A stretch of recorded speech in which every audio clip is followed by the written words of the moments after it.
Tole egaa daawwattoota keenya har'a kunoo artistii jaalatamaa keenya Astirtiis Maamad Siraaj jedhama.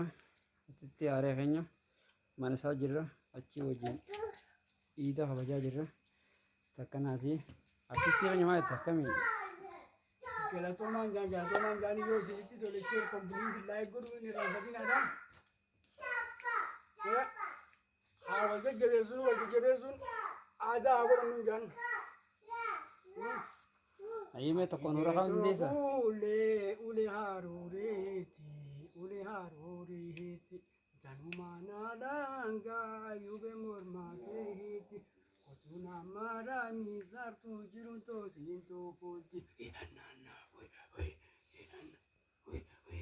Arga guyyaaf daakka qalbii toonaa fuute qalbii toosii fuudhe barsiifana gaadde bakkitti finfinne gara magaabaatti bakkitti machaara gara magaabaatti.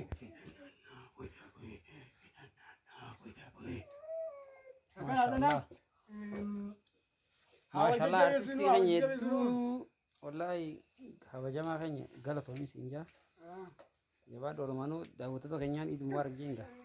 Iid Mubaarak isiiga wal jajjabeessuun aadaa godhannu nama akkanaa meeqa dhokatee jira. Dhokatiisa kana keessaa haa baafnu akka Oromootti. Kana dhaamsi koo Oromoo hundaaf wal jajjabeessuu aadaa haa godhannu. Galatooma ayyee.